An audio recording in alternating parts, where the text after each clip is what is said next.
لله رب العالمين والعاقبة للمتقين والصلاة والسلام على سيد الأنبياء والمرسلين سيدنا محمد وعلى آله وصحبه أجمعين.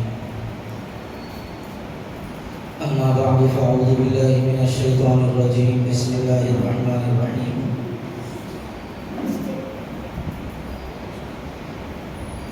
يا أيها الذين آمنوا اتقوا الله حق تقاته ولا تموتن إلا وأنتم مسلمون.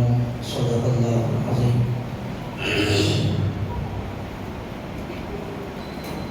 قابل قدر معزز بھائیوں، بزرگوں،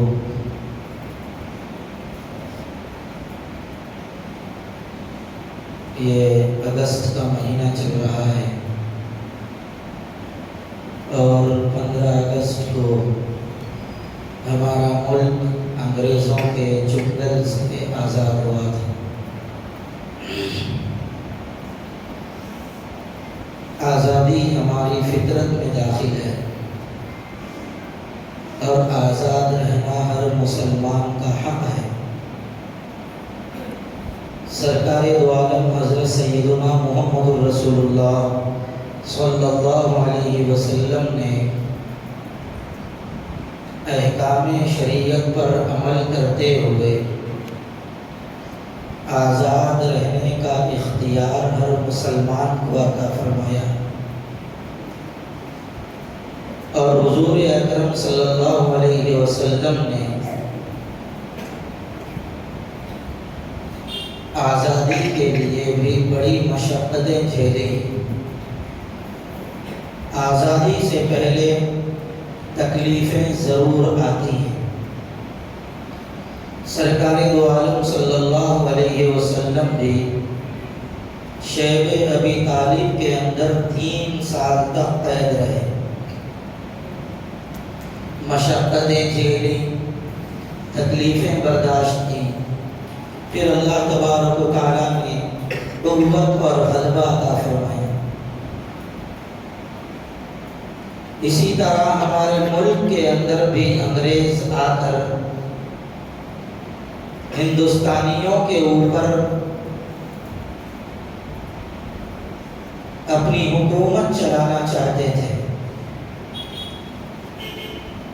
اور اللہ تعالیٰ نے علماء کرام کے ذریعے، دانشوران و ہمدردان قوم و ملت کے ذریعے ان کا یہاں سے خلا خبا کر دیا۔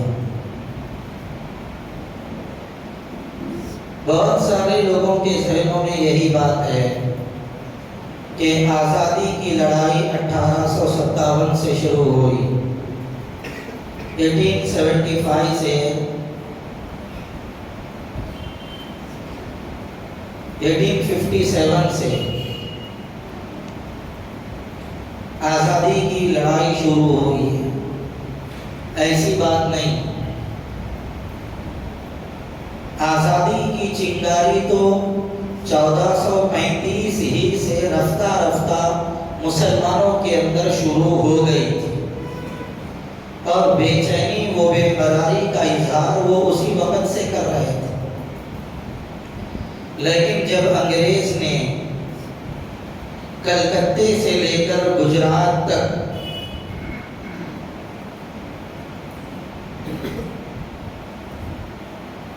اپنی رسائی حاصل کر لی، اور اس کے بعد اس کی نظر ملک کے اقتدار پر آئی، تو باضابطہ وہاں سے انگریزوں سے لڑائی کا سلسلہ شروع ہوا۔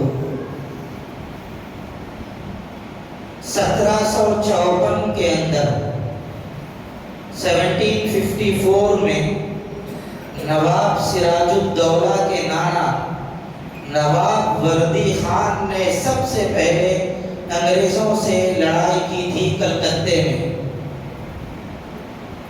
اور کلکتے سے ان کو مار بھرایا تھا، لیکن وہ مکمل طور پر نکل نہیں سکے تھے۔ وہاں پر ادھر ادھر پناہ گزین تھے۔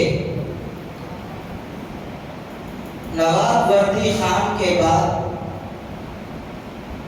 1757 میں نواب سراج الدولہ نے پھر ان سے جنگ کی۔ اسی جنگ کے دوران مرشد آباد میں ان کی شہادت ہو گئی، لیکن اللہ تبارک و تعالیٰ نے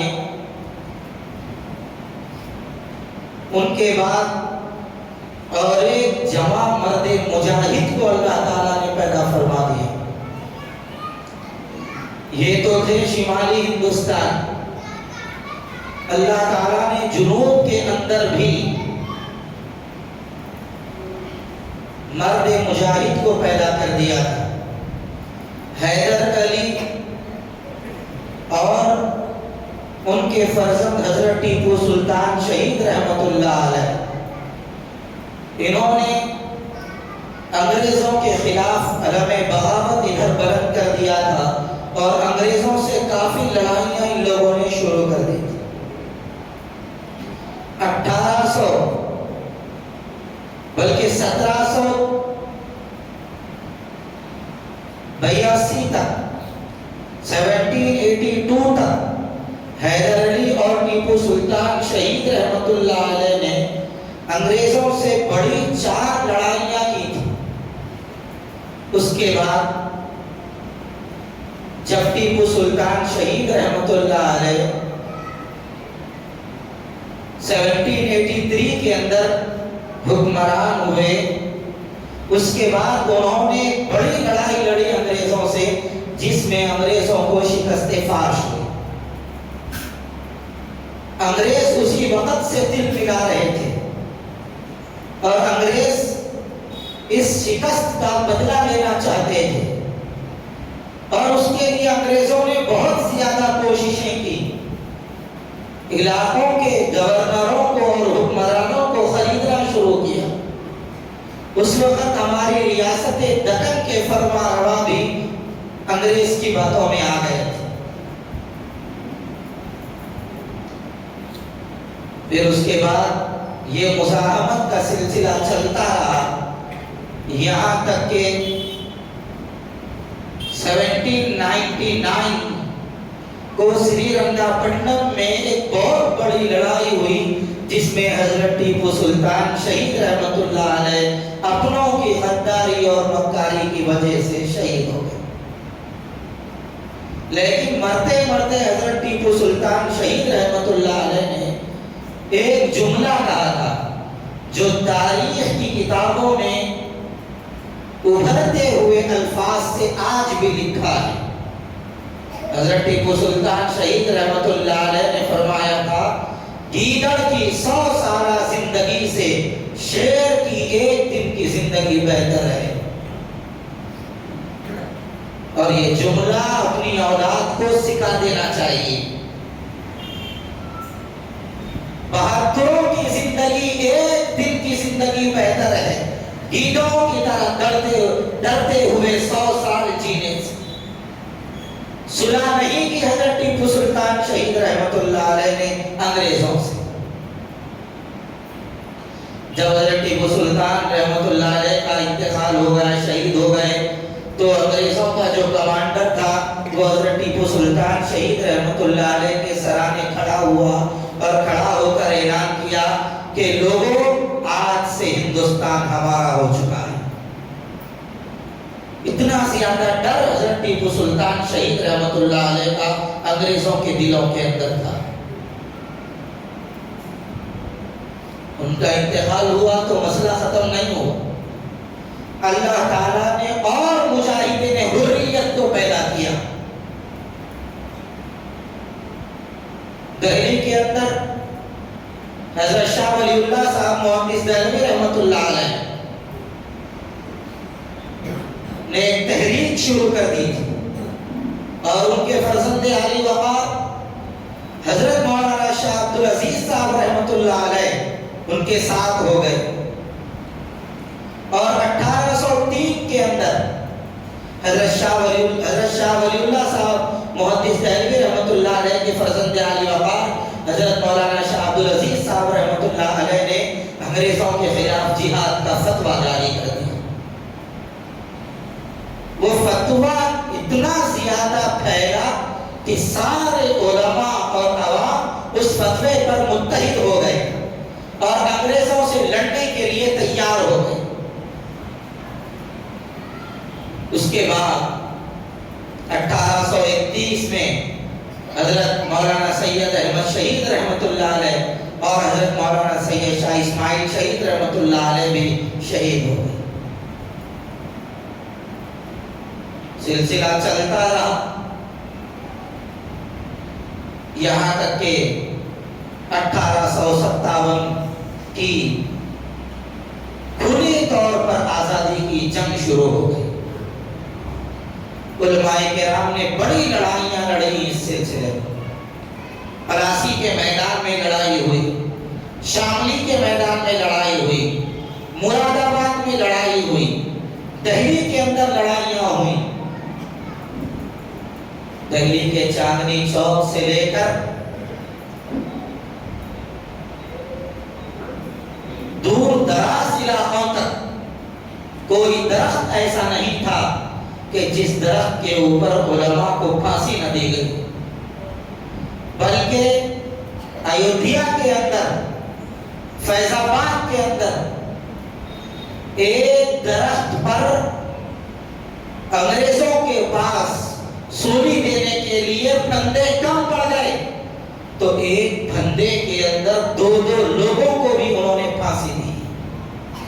آج بھی ایودھیا کے اندر وہ درخت موجود ہے کہ جس کے اوپر ایک پھندے میں 2 لوگوں کو انہوں نے پھانسی دی تھی۔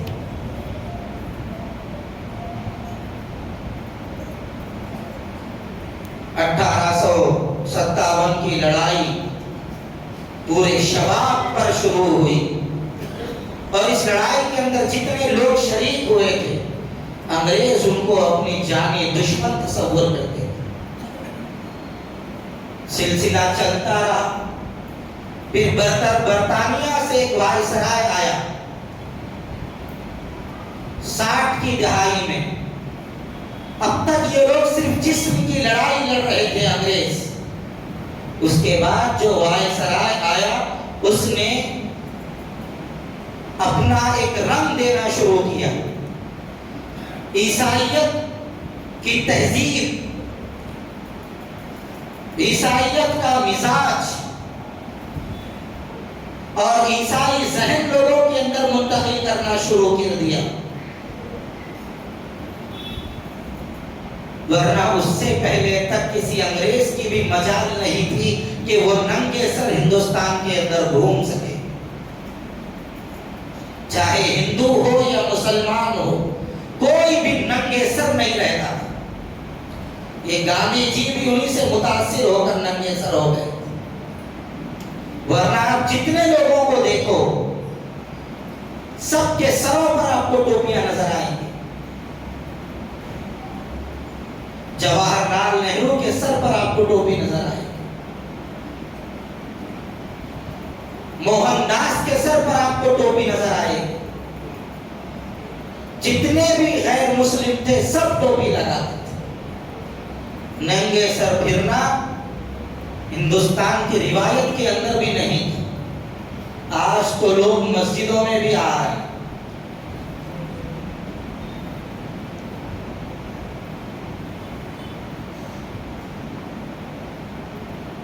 اس کے بعد جب اس نے ایک نظریہ دینا شروع کر دیا لوگوں کو تو ضرورت محسوس ہوئی کہ صرف جسمانی آزادی پر اکتفا نہ کی جائے بلکہ ایک ایسی لڑائی لڑی جائے کہ لڑنے والے راتوں میں اللہ کے سامنے رونے والے ہوں اور دن میں میدان عمل میں انگریزوں کے سامنے سب بستہ کھڑے ہونے والے۔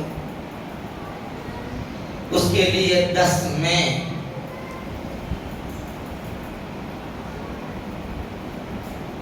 30 مئی کو 1966 کے اندر دارالعلوم دیوبند کو قائم کیا ہے۔ دارالعلوم دیوبند صرف ایک مدرسہ نہیں تھا بلکہ وہ تحریک آزادی کے لیے نہایت اہم ترین اور نہایت نہایت بصیرت افروز کارنامہ تھا۔ راتوں میں مجاہدین وہاں پر اپنے سینوں میں جذبہ جہاد لے کر انگریزوں سے مقابلہ کرنا سیکھتے تھے اور دل کے اندر اللہ رسول کی تعلیم حاصل کرتے تھے۔ دارالعلوم دیوبند کے ذریعے اسلامی فکر لوگوں کے اندر بٹھائی گئی، اعمال کی درستگی کا کام کیا گیا، راہ حق کو بچانے کی کوشش کی گئی۔ پھر دارالعلوم دیوبند جیسے ہی قائم ہوا، آزادی کی لڑائی لڑنے کے لیے علماء ملتے رہے، افراد پیدا ہوتے رہے۔ پھر اس کے بعد آزادی کی لڑائی کے اندر ایک نئی جلا اور نیا حوصلہ پیدا ہو گیا۔ پھر اس کے بعد انگریز جو ڈرنے لگے، اس سے پہلے ان لوگوں نے کبھی اتنا ڈر اپنے اندر پیدا نہیں کیا۔ دارالعلوم دیوبند کے پہلے استاد ملا محمود تھے اور پہلے شاگرد مولانا محمود حسن دیوبندی رحمۃ اللہ علیہ۔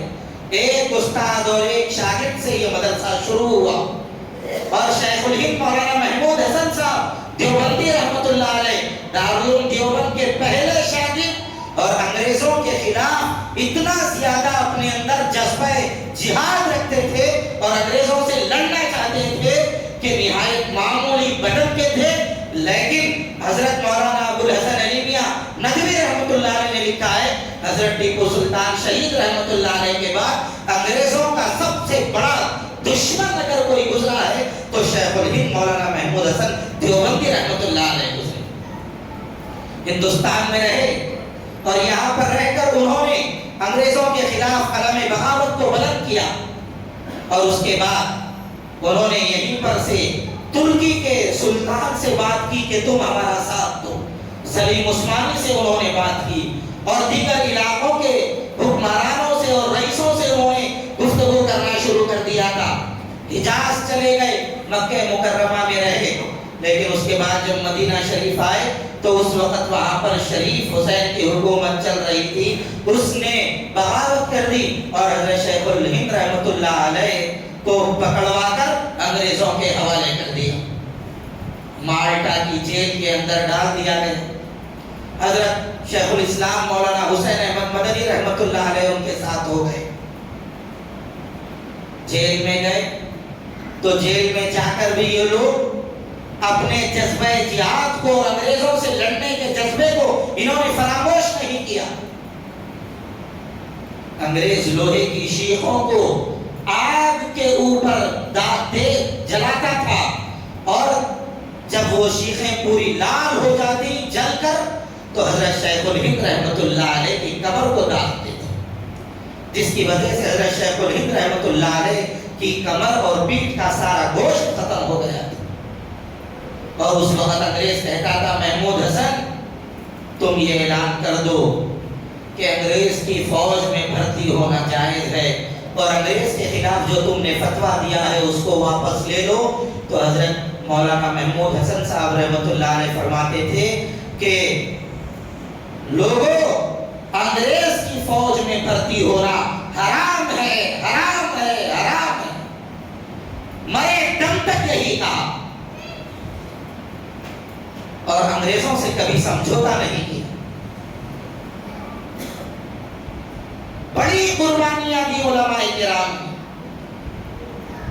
حضرت مفتی کفایت اللہ صاحب دہلوی رحمۃ اللہ علیہ، مولانا فضل حق خیر آبادی رحمۃ اللہ علیہ، مولانا جعفر تھانیسری رحمۃ اللہ علیہ، مولانا حسرت علی موہانی رحمۃ اللہ علیہ، حافظ سہل شہید رحمۃ اللہ علیہ، مولانا قاسم ناروتوی رحمۃ اللہ علیہ، مولانا رشید احمد گنگوئی رحمۃ اللہ علیہ، حضرت مولانا حاجی عباد اللہ مہاجر مکی رحمۃ اللہ علیہ،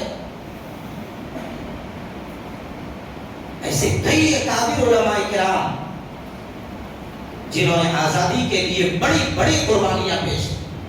مولانا جعفر تھانیسری رحمۃ اللہ علیہ فرماتے ہیں، جب انگریز نے ہم کو گرفتار کیا، اس کے بعد جب وہ ہمیں کالا پانی کی جیل میں لے جا رہا تھا تو اس نے ہمارے لیے ایک پنجرا بنایا جس میں لوہے کے کیل اس نے لگا دیے، پنجرے کے اندر ہمیں بیٹھنے کی بھی سہولت نہیں تھی، صرف ہم ٹھہر سکتے تھے۔ اگر تھوڑا بھی ہم پنجرے کو مس ہو جاتے تو وہ کیل چوب جاتی، جس کی وجہ سے ہمارا بدن لہو لہان ہو جاتا، ہماری آنکھوں سے آنسو بہتے تھے اور پیر سے خون بہتا تھا۔ اس کے باوجود بھی یہ اکابر علماء نے کبھی انگریزوں سے سمجھوتا نہیں کیا۔ مولانا جعفر تھانیسری رحمت اللہ علیہ کو جیل میں بند کر دیا گیا تھا۔ اس دوران ان کی اہلیہ نے خط لکھا کہ آپ کی بیٹی بالغ ہو گئی ہے، جوان ہو گئی ہے، اس کی نکاح کے لیے کم از کم 2 دن کے لیے تو آ جائیے۔ حضرت مولانا جعفر تھانیسری رحمت اللہ علیہ نے جیل ہی کے اندر پڑھا کر خط میں جواب لکھ دیا، انگریز سے چھٹی مانگوں گا تو صرف مجھے جیل سے چھٹی نہیں ملے گی، مجھے ایمان سے بھی چھٹی مل جائے گی، انگریز سے کبھی سمجھوتا کرنا میں گوارا نہیں کرتا۔ اور جیل کے پیچھے خط کے پیچھے یہ جواب لکھ دیا اور بھیج دیا اپنی بیوی کو کہ لوگوں سے کہہ دو یہ زندہ باپ کی یتیم بچی کا نکاح ہے، تم بڑی محبت کے ساتھ میری بچی کا نکاح کر دو۔ گئے نہیں، انگریزوں سے سمجھوتا نہیں کیا، بڑی قربانیاں دی ہیں علماء کرام۔ مولانا حسین احمد مدنی رحمت اللہ علیہ جب کلکتہ جا رہے تھے تو ٹرین میں سوار تھے، انگریز نے پوچھا حسین احمد تم جا رہے ہو، تمہیں معلوم ہے وہاں عدالت تمہارے خلاف کیا فیصلہ سنانے والی ہے؟ تو مولانا نے اپنے بیگ سے کفن نکال کے اس کو بتایا اور یہ کہا دیوبند ہی سے یہ کفن لے کے جا رہا ہوں تاکہ مرنے کے بعد بھی تمہارے کفن کے کپڑے کا محتاج نہ رہو۔ جب پہنچے کلکتے کے میدان میں، وہاں پر مولانا حسین احمد مدنی رحمت اللہ علیہ پہنچنے سے پہلے بڑا مجمع جمع ہو چکا تھا۔ حضرت مدنی رحمت اللہ علیہ نے اپنے سر پر کفن باندھ کر وہاں پر قدم رکھا اور یہ شعر پڑھا، لیے پھرتی ہے بلبل چونچ میں گل، شہید ناز کی تربت کہاں ہے؟ یعنی جو اللہ کے راستے میں شہید ہونا چاہتے ہیں وہ میری قبر یہاں بنے گی وہاں بنے گی اس کی پرواہ نہیں کرتے، جہاں شہید ہو جاتے ہیں وہیں پر دفن ہونے کے لیے تیار ہو جاتے ہیں۔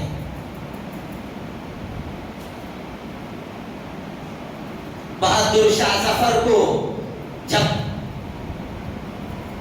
جیل کے اندر قید کر دیا گیا، ناشتے کا وقت آیا تو بہادر شاہ ظفر کے سامنے ایک تشت لایا گیا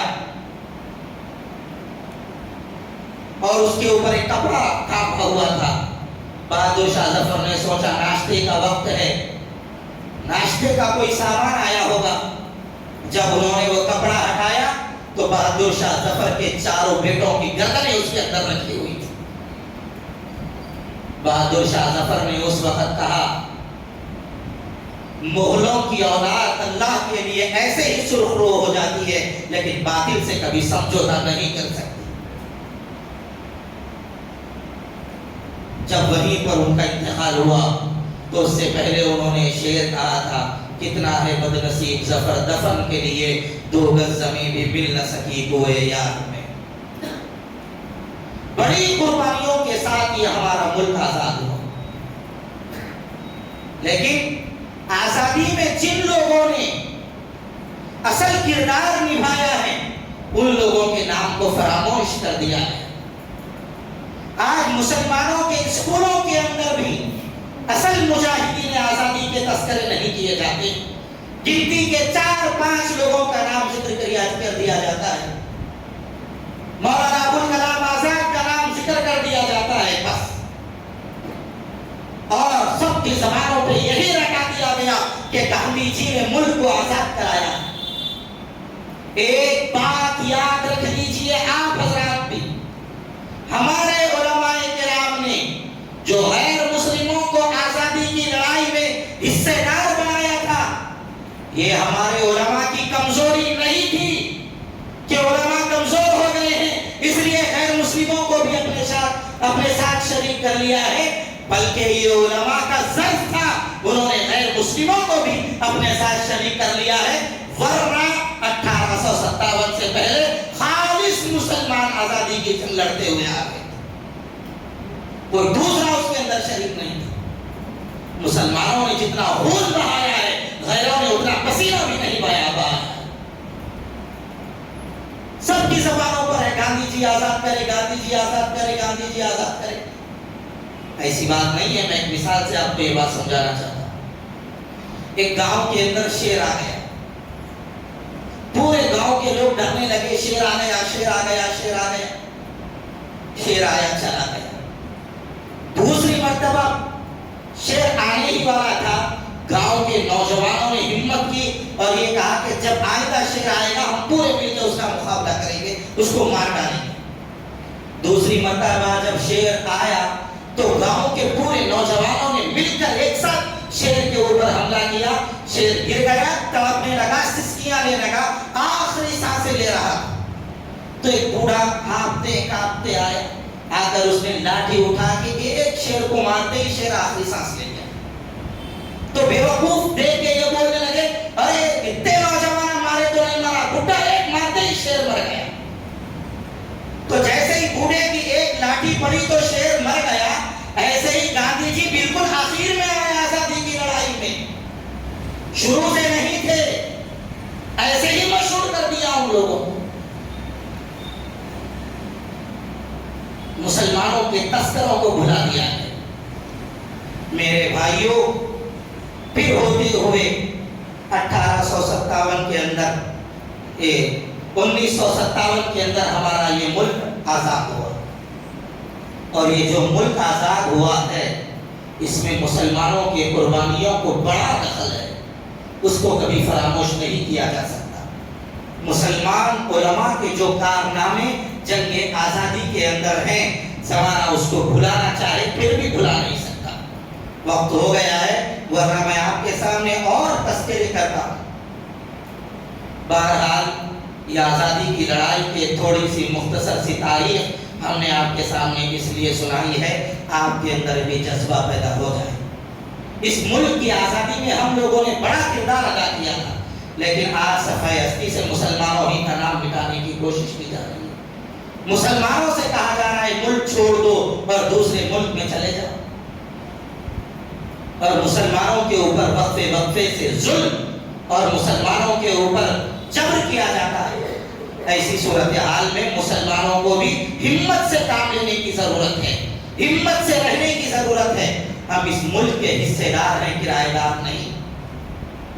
اس کے لیے ہم لوگوں کو بالخصوص نوجوانوں کو یہ جو 10 دن پہلے میوات کا واقعہ ہوا، آپ لوگوں کو چیخ چیخ کے یہ واقعہ آواز دے رہا ہے کب تک صبح کے وقت میں بستروں میں ہم رہیں گے.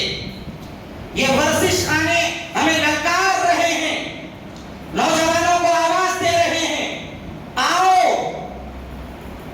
بستروں پر لیٹ کر اپنے بدن کو خراب مت کرو، ہوٹلوں میں اور راتوں میں گھوم پھر کر اپنی صحت برباد مت کرو، بدن کو تیار کرو. ہم یہ نہیں کہتے کہ ہتھیار لے کے تم روڈوں پہ آ جاؤ، ہم یہ ضرور کہتے ہیں اگر تمہارے خلاف کوئی ہتھیار اٹھائے تو بچاؤ کا جذبہ بھی تمہارے اندر ہونا چاہیے. ہم کسی پر ہاتھ نہیں اٹھائیں گے، لیکن اگر ہمارے اوپر کوئی ہاتھ اٹھائے تو اس سے بچنے کا حوصلہ بھی ہم اپنے اندر رکھیں گے.